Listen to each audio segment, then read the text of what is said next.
Nous fêtons aujourd'hui la manifestation du Seigneur au monde entier, à travers sa manifestation à ces trois mages venus d'Orient. Le piège, me semble-t-il, d'ailleurs comme pour toutes les fêtes que nous célébrons, est de transformer cette fête en une commémoration. Nous nous rappelons, nous nous souvenons de la venue des mages devant le Christ. En réduisant cette fête à un lointain souvenir, nous en perdons toute la puissance pour nous aujourd'hui.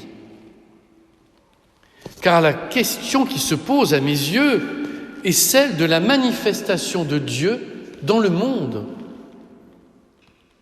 Et Dieu ne cesse de se manifester de différentes manières.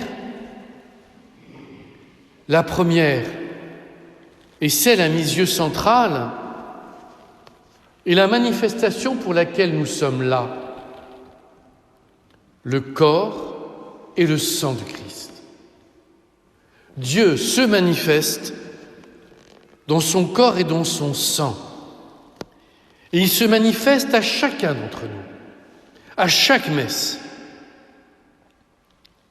C'est pourquoi j'étais tout à la fois atterré par les débats entre catholiques sur l'importance de la messe durant le confinement et sur le fait que nombre d'entre eux estimaient pouvoir s'en passer.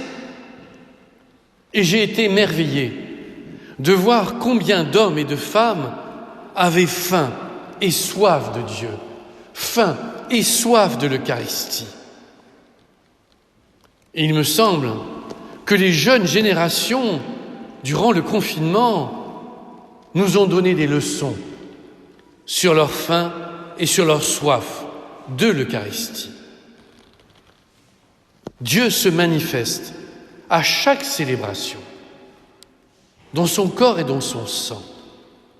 Et c'est pourquoi nous sommes appelés à prier pour les vocations sacerdotales.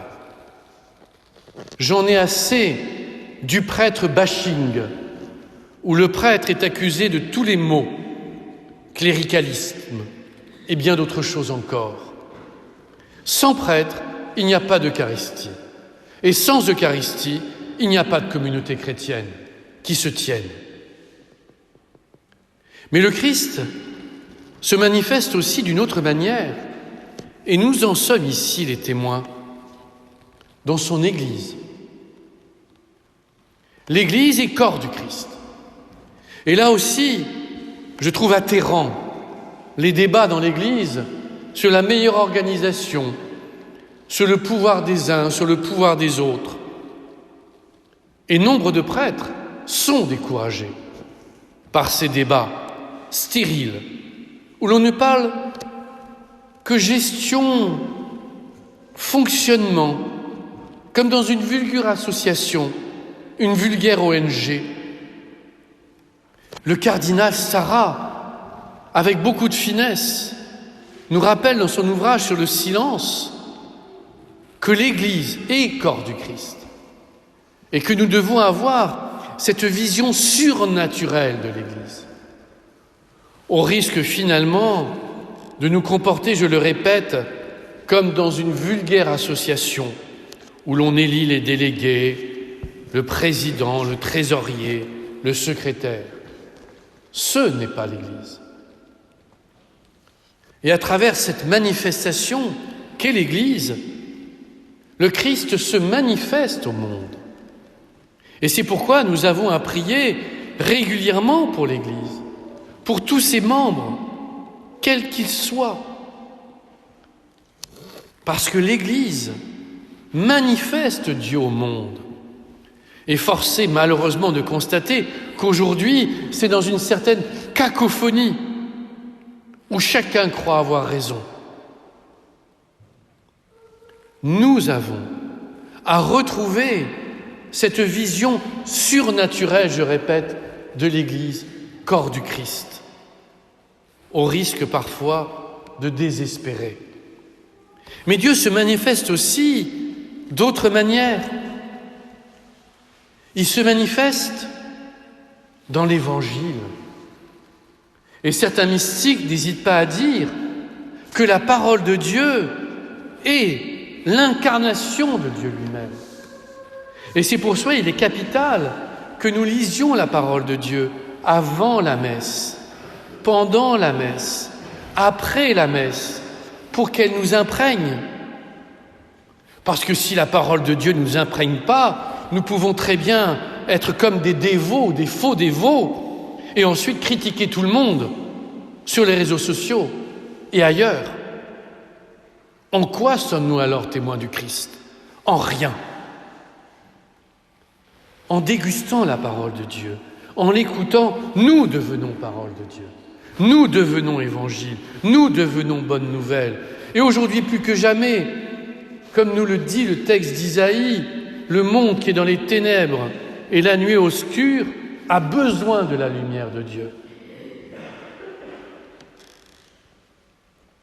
Le Christ se manifeste aussi à travers ce que j'aime et que l'on appelle la providence. La providence, c'est tous les petits clins d'œil de Dieu dans notre vie. Une rencontre, une parole, une lecture, une prière, un événement. Dieu se fait providence et se manifeste à nous de manière subtile. Mais nous sommes tellement encombrés par nous-mêmes, nous sommes tellement concentrés sur ce que nous ressentons, sur notre ego, que nous oublions de rester disponibles à ces clins d'œil de Dieu. Il y a aussi une manière fondamentale et qui rejoint ce que j'ai dit précédemment, dont le Christ se manifeste au monde. Il se manifeste par chacun d'entre nous. Ici même, en sortant de cette célébration, nous serons manifestation de Dieu. Et le monde a besoin de témoins de Dieu. Le monde a besoin que nous soyons Eucharistie. Le monde a besoin que nous soyons bonne nouvelle. Le monde a besoin que nous soyons lumière. Le monde a besoin que nous soyons joie. Parce que si nous agissons comme tout le monde, nous ne sommes pas témoins de Dieu, mais du démon, du diviseur, du diable. Et nous oublions l'essentiel. Alors oui, aujourd'hui, se pose à mes yeux une question fondamentale. Souhaitons-nous être manifestation de Dieu par nos pensées, par nos paroles et par nos actes? C'est à chacun d'entre nous de répondre.